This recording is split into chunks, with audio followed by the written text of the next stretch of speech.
बच्चों, पिछली तासिका के समय हमने न्याय मंत्री इस पाठ के माध्यम से कक्षा 7वीं में हिंदी विषय को लेकर हमने न्याय मंत्री इस कहानी का अध्ययन किया। उसके बाद कठिन शब्दार्थ तथा मुहावरे और पाठ बोध के अंतर्गत मौखिक तथा लिखित प्रश्नों के उत्तर समझ कर लिए। साथ में अपने शब्दों में आशय स्पष्ट करें, किसने किससे और क्यों कहा, सोचे और लिखे आदि के बारे में जानकारी ली। अब आगे हम पन्ना नंबर 30 पर जो भाषा ज्ञान है, इस भाषा ज्ञान का अध्ययन हम क्या करेंगे, यहाँ पे करेंगे। भाषा ज्ञान रूपी प्रश्नों में हमें कुल मिला के 5 उपप्रश्न दिए गए हैं। इन 5 उपप्रश्नों के माध्यम से हमें भाषा ज्ञान लेना है। जैसे न्याय मंत्री इस कहानी के अंतर्गत जो भाषा ज्ञान है यानी व्याकरण है, उसकी जानकारी हमें यहाँ पे लेनी है। तो पन्ना नंबर 30 पर भाषा ज्ञान पहला प्रश्न है। उसमें उपप्रश्न 1, इन शब्दों के अर्थ जानकर वाक्य बनाए। देखो, इन शब्दों के अर्थ जानकर वाक्य बनाए, मेक द सेंटेंसेस। अब वो शब्द कौन से हैं? जैसे खोल, खोलना। अब खोल जो है ना मूल शब्द, उसकी क्रिया क्या है? खोलना। तो इसे लेकर आपे क्या करना है? वाक्य बनाना है। जैसे यह दरवाजा खोलने से अच्छी हवा आती है। देखो, खोल यानी क्या है? खोलना। तो वाक्य कैसा बनता है? देखो आगे, यह दरवाजा खोलने से अच्छी हवा आती है। अब नीचे उसके जो दूसरा शब्द दिया गया है ना, खोल। खोल यानी क्या है? उबलना। अब खोल मूल शब्द, उसका अर्थ है उबलना। तो इसे लेकर हमें क्या करना है? वाक्य बनाना है। जैसे पहला वाक्य खोल को लेकर, मेरा तो खून खौल उठता है। मेरा तो खून खौल उठता है। गरम पानी, हेलो, खौल उबलना यानी मेरा तो खून खौल उठता है। बहुत क्रोध आने पर मेरा खून खौल कर गर्म पानी की तरह उबलता है। यहाँ पे खौल और उबलना को लेकर हमें क्या करना है? वाक्य बनाना है। जैसे, और एक बार सुनिए, मेरा तो खून खौल उठता है। बहुत क्रोध आने पर मेरा खून खौलकर गर्म पानी की तरह उबलता है। ऐसा वाक्य आपको क्या करना है? बनाना है। फिर उसे के नीचे का शब्द उपयुक्त सही। बात करते समय प्रश्न का सही उत्तर देना। देखो, उपयुक्त यानी सही। बात करते समय प्रश्न का सही उत्तर देना एक वाक्य। उसके नीचे उपर्युक्त, ऊपर कहा गया है। उपर्युक्त यानी क्या है? उसका अर्थ ऊपर कहा गया। उपर्युक्त विषय के अनुसार यह बात मुझे सही लगती है। देखो, इन चारों शब्दों का अर्थ हमने क्या किया है? इन वाक्यों में लिया है। जैसे उपयुक्त यानी सही। बात करते समय प्रश्न का सही उत्तर देना चाहिए। उसके नीचे उपर्युक्त यानी उसका अर्थ है ऊपर का कहा गया। उपर्युक्त विषय के अनुसार यह बात मुझे सही लगती है, यानी वो शब्द और उसका अर्थ, इसका जिक्र हमें क्या करना है? वाक्य को अर्थ जानकर उससे वाक्य बनाने हैं। जैसे यहाँ पे हमने बनाए हैं। भाषा ज्ञान के अंतर्गत अब दूसरा प्रश्न, उपप्रश्न 2, विपरीतार्थक शब्द लिखे, राइट एंटोनियम वर्ड्स। विपरीतार्थक यानी विलोमार्थी, विलोमार्थी यानी विरुद्धार्थी शब्द जिसे हम मराठी में कहते हैं, और उन शब्दों के विपरीतार्थक रूप लिखते हैं। जैसे यहाँ पे लिखे हैं सौभाग्य, उसका विपरीतार्थक अर्थ है दुर्भाग्य। संध्या, उसका विपरीतार्थ है प्रातःकाल। जैसे संध्या काल, उसी प्रकार उसका विरुद्धार्थ प्रातःकाल। प्रातःकाल यानी सुबह का समय, संध्या यानी रात का समय। सौभाग्य दुर्भाग्य, संध्या प्रातःकाल। सहमत असहमत, आगे अंधकार प्रकाश उजाला। अंधकार का विपरीतार्थक शब्द प्रकाश और उजाला भी होता है। न्याय अन्याय, दंड यानी अपराधी को दंड देना ऐसा, उसका विपरीतार्थक दंड का पुरस्कार बख्शिश भी। जिस प्रकार हम दंड देते उसी प्रकार समाज में अच्छा काम करते हैं तो उसे पुरस्कार भी देते हैं और बख्शिश भी देते हैं। इसलिए दंड इस विपरीतार्थक शब्द का विरुद्धार्थी शब्द पुरस्कार बख्शिश। गुण अवगुण, अपराध निरपराध। इस प्रकार विपरीतार्थक शब्द आप लोग लिखे और उसका विपरीतार्थ विरुद्धार्थ भी लिखे। जैसे सौभाग्य दुर्भाग्य, संध्या प्रातःकाल, सहमत असहमत, अंधकार प्रकाश, न्याय अन्याय, दंड पुरस्कार, गुण अवगुण, अपराध निरपराध। अब भाषा ज्ञान के अंतर्गत तीसरा उपप्रश्न, इन उपसर्गों की सहायता से अन्य शब्द बनाए और अर्थ लिखे। देखो, इन उपसर्गों की सहायता से अन्य शब्द बनाए और अर्थ लिखे। जैसे use this prefixes and write the meanings. Use this prefix and write the meanings. ओ न बिना सु अच्छा, ओ न बिना सु अच्छा, यानी इन उपसर्गों की सहायता से हमें क्या करने हैं, शब्द बनाने हैं और उसके अर्थ लिखने हैं। जैसे न्याय का विपरीतार्थक अन्याय। अन्याय का मतलब है इंसाफ न होना। न्याय का विपरीतार्थ क्या है, अन्याय। अन्याय का मतलब है इंसाफ न होना। सहमत, सहमत का मतलब है विरुद्धार्थ असहमत। असहमत का मतलब है सहमत न होना। जैसे हम कहते हैं तुम्हारी मत से मैं सहमत नहीं हूँ। सहमत विरुद्धार्थ असहमत और अर्थ सहमत न होना। पवित्र अपवित्र, पवित्र न होना। पवित्र अपवित्र, पवित्र न होना। शांति अशांति, शांति न होना। शांति आगे लिखिए अशांति, उसके बाद शांति न होना।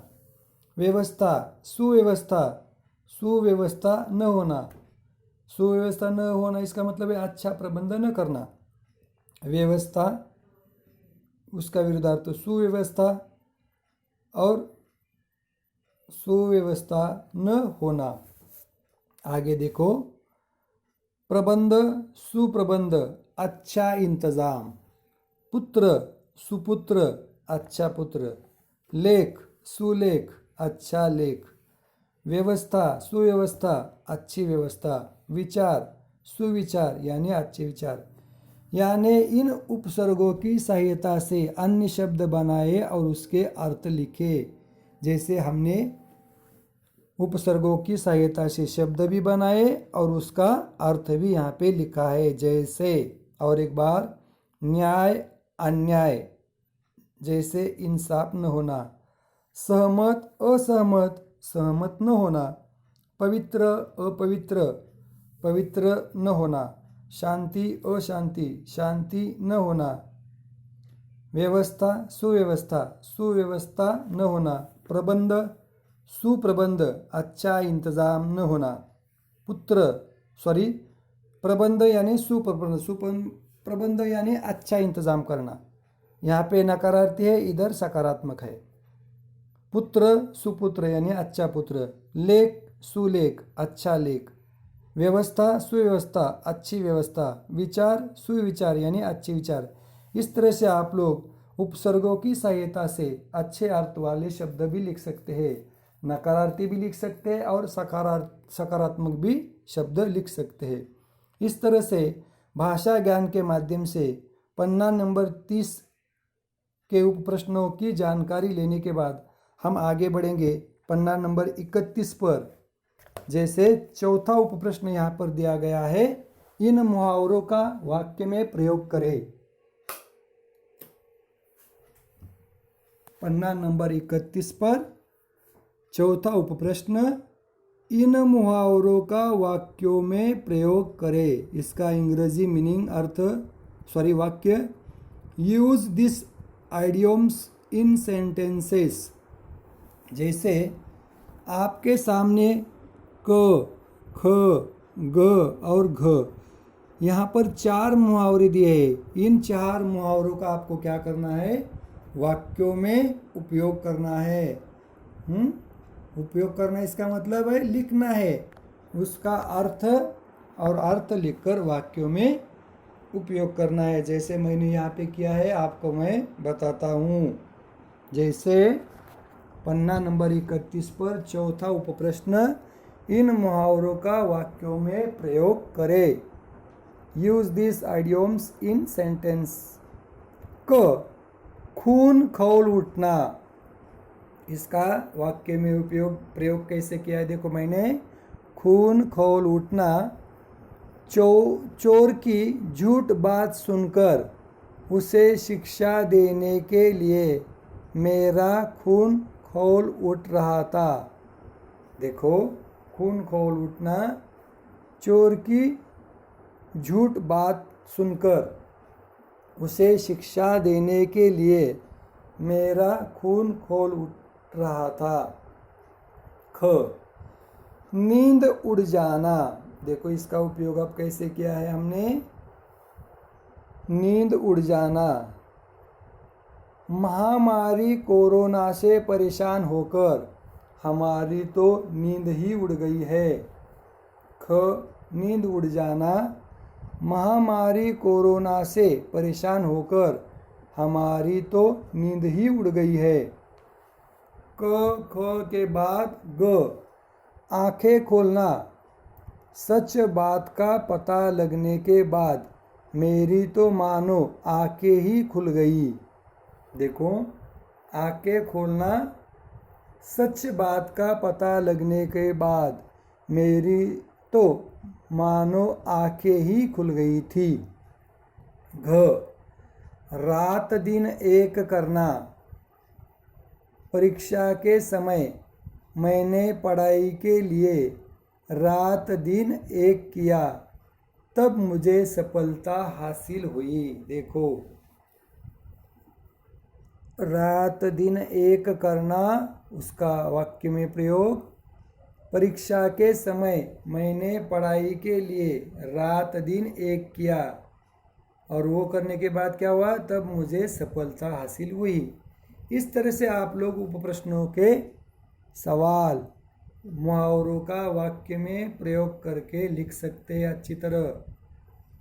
4 के बाद 5वां उप प्रश्न, मूल शब्द से अन्य शब्द बनाए, मेक मोर वर्ड्स। जैसे यहाँ पर आपको मूल शब्द 4 दिए गए हैं। पहला शब्द न्याय, दूसरा प्रबंध, तीसरा सभा, चौथा परीक्षा।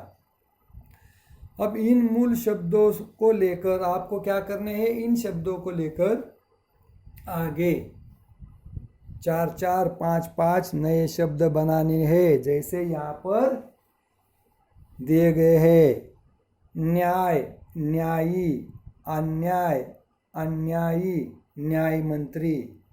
देखो, न्याय के लिए यहाँ पर 4 शब्द दिए हैं, न्यायी, अन्याय, अन्यायी, न्याय मंत्री। अब प्रबंध के लिए भी 4 शब्द दिए गए यहाँ पे, प्रबंध, प्रबंधकर्ता, प्रबंधक, सुप्रबंध, कुप्रबंध यानी प्रबंध इस मूल शब्द को लेकर अन्य शब्द बनाए गए हैं। प्रबंधकर्ता, प्रबंधक, सुप्रबंध, कुप्रबंध।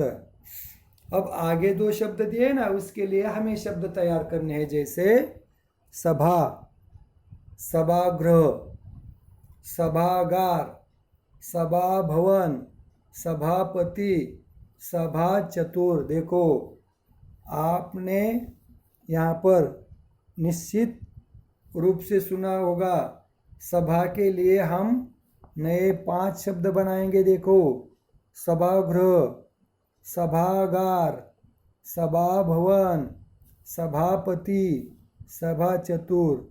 इस तरह से आप कई प्रकार के शब्द लिख सकते हैं।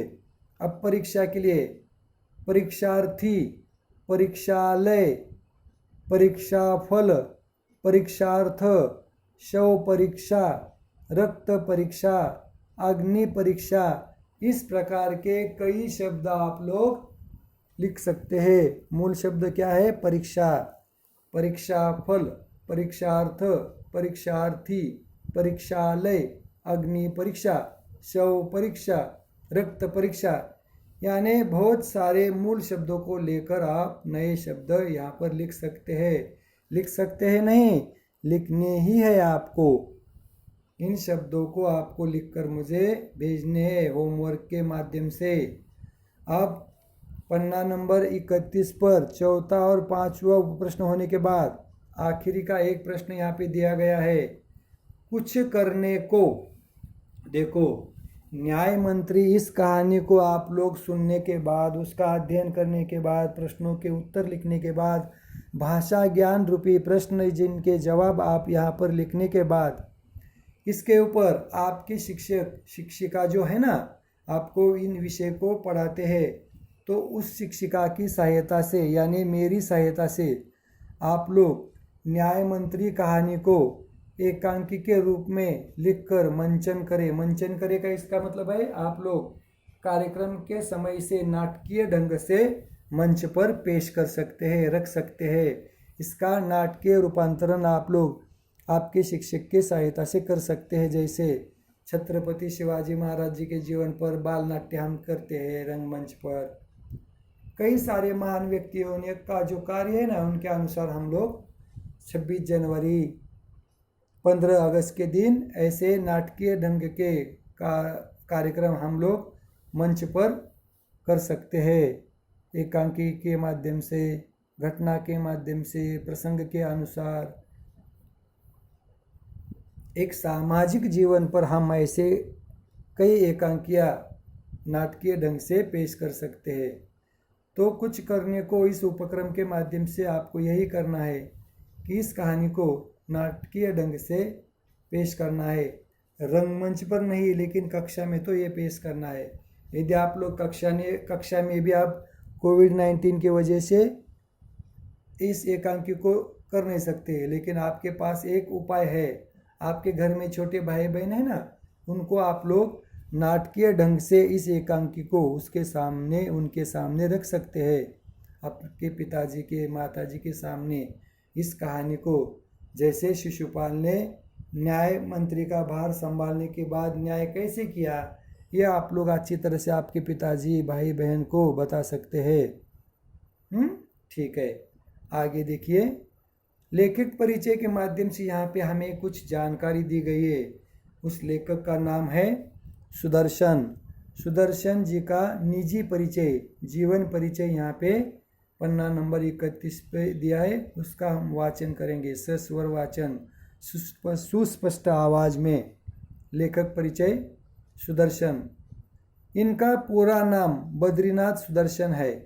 1895 में पाकिस्तान के सियालकोट में इनका जन्म हुआ। इन्होंने हिंदी और उर्दू दोनों भाषाओं में लिखा। कहानी के साथ नाटक और फिल्मों की कथाएं भी लिखी। सुदर्शन सुधा, 4 कहानियाँ, नगीने, पत्थरों का सौदागर, सिकंदर आदि नाटक लोकप्रिय रचनाएं उन्होंने की। इनकी रचनाओं में स्वर में प्रेमचंद की गूंज सुनाई देती है। देखो लेखक परिचय के अंतर्गत हमें यहाँ पर सुदर्शन जो लेखक है ना, जिनका पूरा नाम, उनका जन्म, उन्होंने क्या किया, कौन सी रचनाएं की, हिंदी उर्दू भाषा, सियालकोट के यानी पाकिस्तान में उनका जन्म, उन्होंने कई कथाएं लिखी जिनके नाम यहाँ पे दिए गए हैं, सुदर्शन, सुधा, चार कहानियाँ, नगीने, पत्थरों का सौदागर, सिकंदर आदि नाटक उनके लोकप्रिय रचनाएं हैं। इनकी रचनाओं के स्वर में प्रेमचंद की गूंज सुनाई देते हैं। प्रेमचंद जी भी एक महान लेखककार है। उनके गोदान, निर्मला, गबन, सेवा सदन ऐसे उपन्यास उन्होंने लिखे हैं। उसी प्रकार सुदर्शन जी का कार्य और प्रेमचंद जी का कार्य हमें पढ़ते समय अच्छा लगता है, एक समान लगता है। समाज के लिए उन्होंने अपना लेखन का कार्य किया है। इस तरह से हमने न्याय मंत्री इस पाठ के माध्यम से प्रश्नोत्तर की जानकारी ली, भाषा ज्ञान का अध्ययन किया और साथ में कुछ करने को इसके माध्यम से लेखक परिचय की भी जानकारी ली। इस तरह से इन सवालों के जवाब आप लोगों को लिखकर सुंदर हस्ताक्षर में नोटबुक में लिखने हैं और आपके वर्कबुक में भी लिखने हैं और इसे मुझे लिखकर सुंदर हस्ताक्षर में लिखकर उसे सेंड करने हैं और मुझे दिखाने हैं। यहाँ पर हम रुकते हैं। धन्यवाद।